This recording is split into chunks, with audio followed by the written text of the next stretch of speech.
Hey guys, Elizabeth here from Plant-Based Bride, and today I'm talking about hypothetical questions. For any of you who are vegans, I'm sure you are well aware that people like to ask vegans hypothetical questions. And on the surface, that doesn't seem like a bad thing or something that necessarily needs to stop, except it really, really does. I've probably been asked more than 100 times since going vegan what I would do if I were on a desert island and there was nothing to eat but animals. Would I eat them? And it just, this is never gonna happen.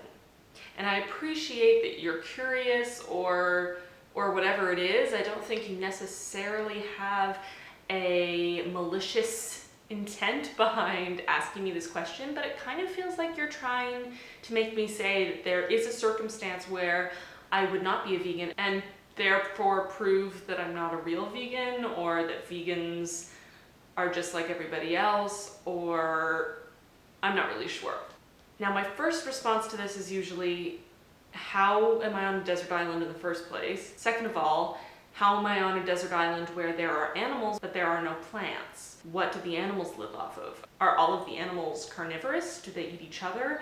In which case, I doubt there'll be very many animals after a certain period of time for me to eat anyway. But even say this magical desert island where there are no edible plants and are populated with animals that eat each other but manage to reproduce fast enough to continue to have animals, and that I somehow arrived here.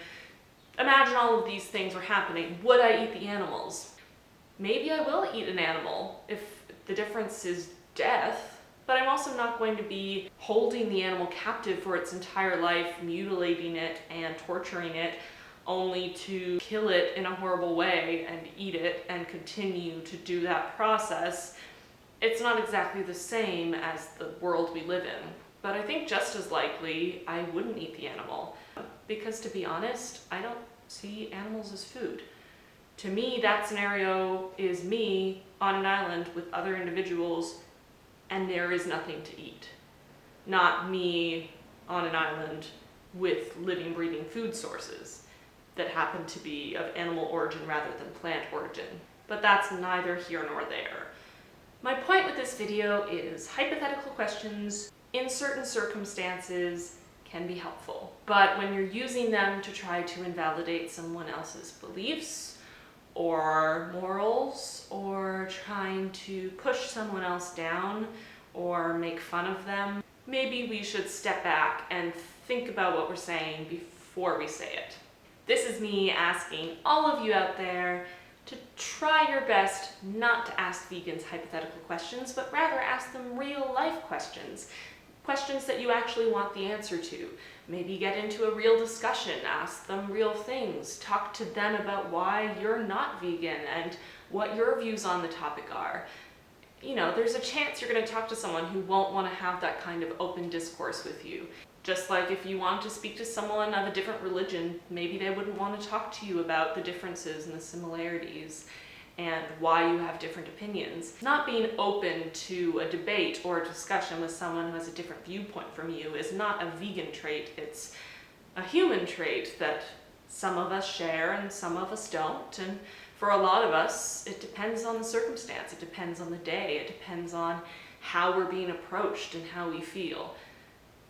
But I do know there are a lot of vegans, including myself, who love to speak to people about veganism and their views on them, whatever they happen to be, just so long as they are open to hearing my side as much as they want to tell me theirs.